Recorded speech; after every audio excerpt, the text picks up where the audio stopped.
peeps, it's Shannon and Cassandra here with a really quick message. We just want to let you know that the audio in this video gets a little funky at places, so we wanted to apologize for that. Now, the reasoning behind that is that when we were recording, our equipment was far more sensitive than we realized and was picking up digital noise from our cell phones. So it would have originally sounded something like this. Starting out,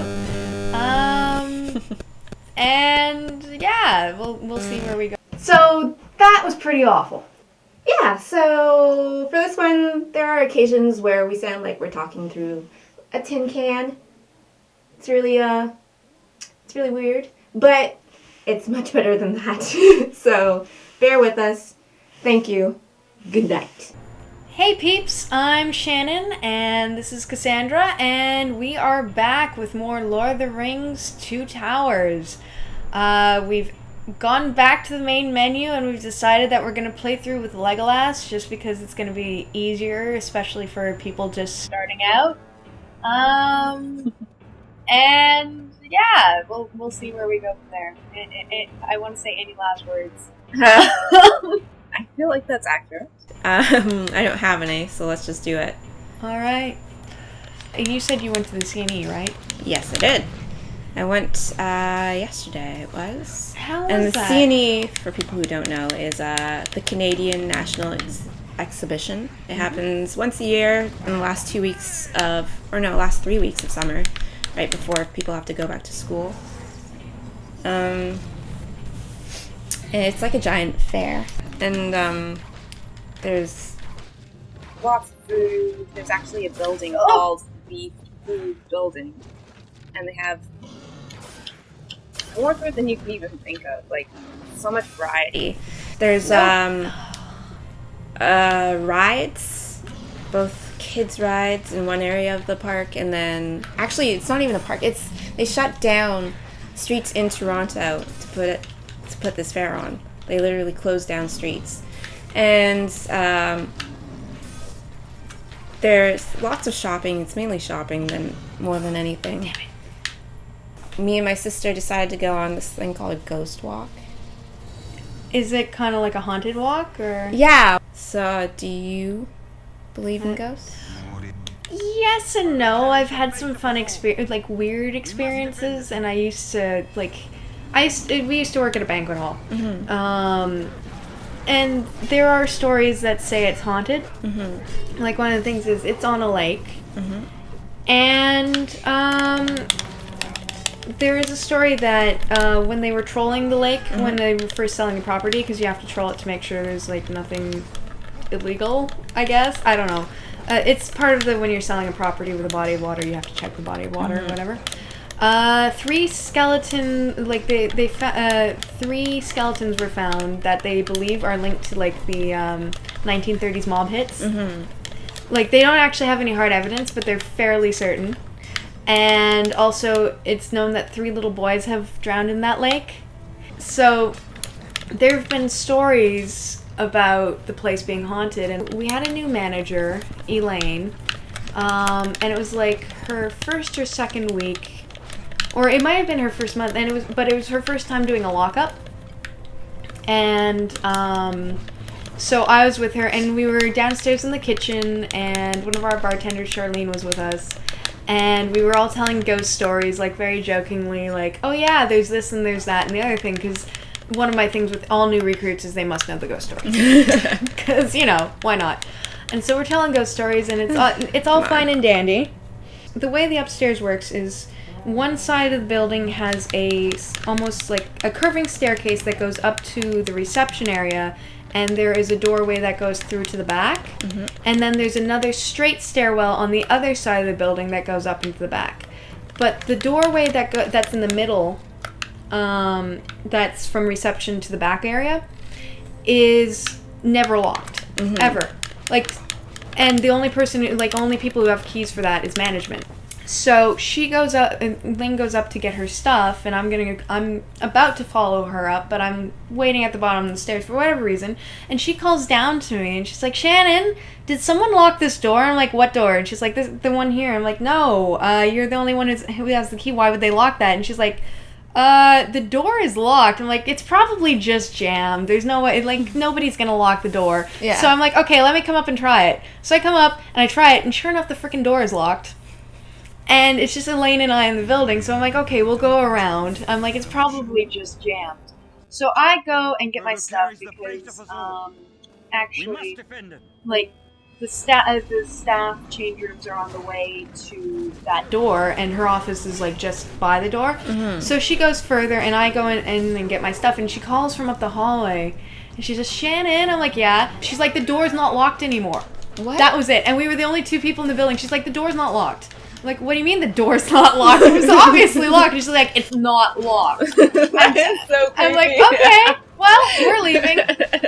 And so, there's that, and then I actually have another fun one, which is, I actually had a thing where we have these massive black bins that we call them bus pans. Yeah. Really, you should not be going around to tables with them, but, like, it was just something that was instituted, which is, like, when almost no one's left and the dance floors, whatever, you can bring them around to the table and start clearing because you want to get rid of as many glasses as possible. So I'm doing water glasses, and I have done it to the max, to the point where I don't have any more room for any more glasses. So I put 2 water glasses behind on the table.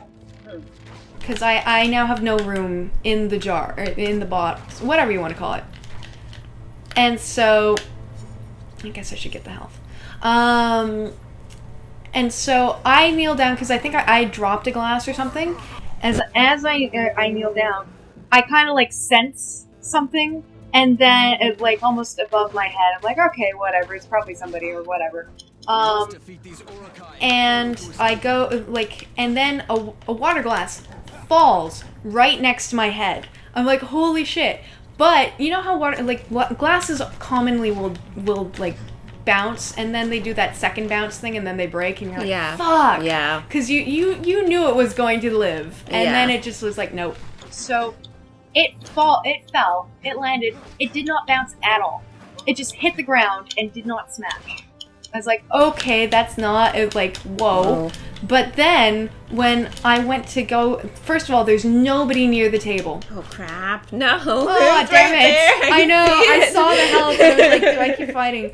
So, there's no one anywhere near the table. Like, at all, like, even within distance to have, like, dropped it and run. And there's only 1 glass behind the bus pan. Holy shit. But I did actually have another one, and this was a different manager, because, I know, I had about 15 managers in my 9 years there. What happened was it was a power outage, and it was a wedding on a Sunday. Oh, wow. And it was a Russian wedding.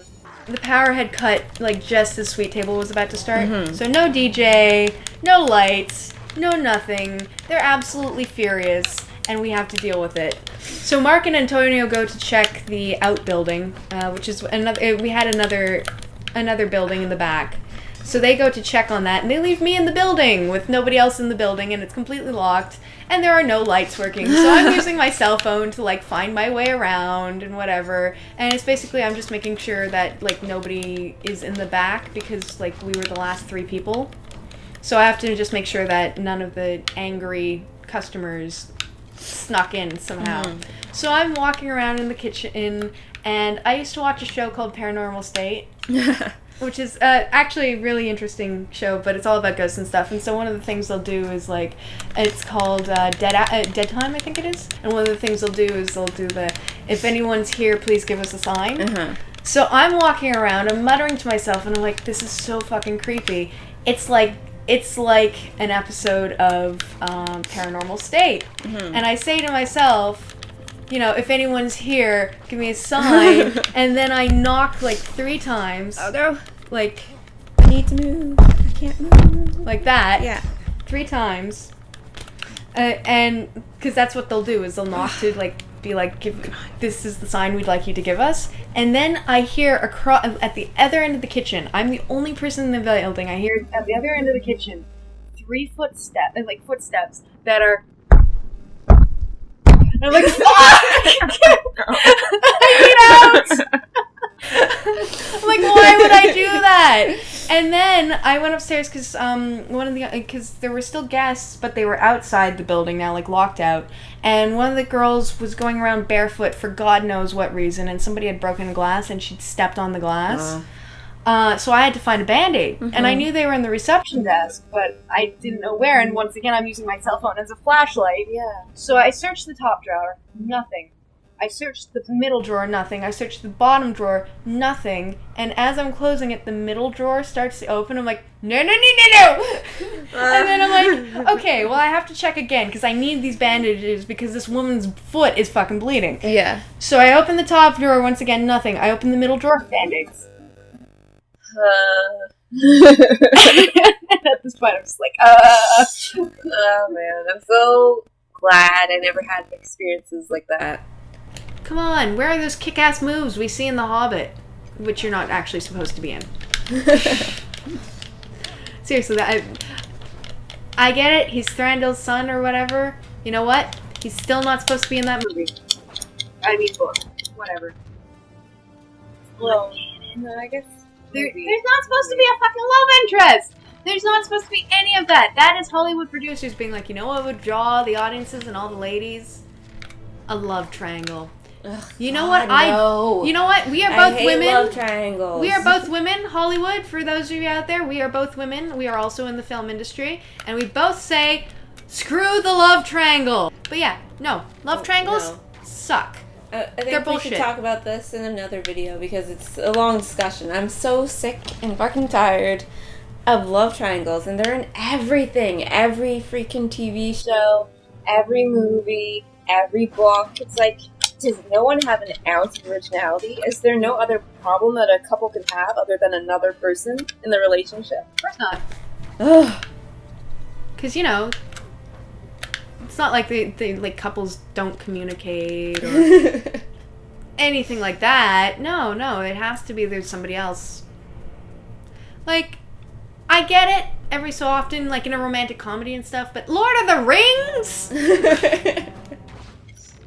I watch that shit to see people get, like, killed with swords, and dragons flying, and badass CG, and Uruk-hai, who also aren't supposed to be in it, actually, if I'm being honest.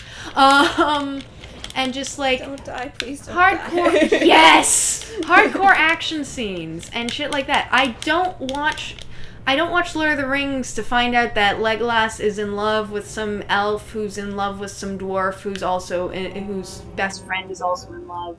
Or I don't think Killy was. One of them, Philly and Killy, one of them was in love, and whatever. And Legolas never had a love interest. In fact, it was actually questionable as to whether he swung that way. There is a theory that he and Gimli have a little something. Gimli, of all people? Oh, come on, they're tight. Yeah, they're tight, but Gimli... Legolas could do better. You know, Gimli's adorable. Yes, adorable. I'd give him a chance. Come on, bad guys. I know there's something over here. Yeah. I got this. Oh no! Is this the part where Frodo dies because I fucked up? Oh my god! I like it.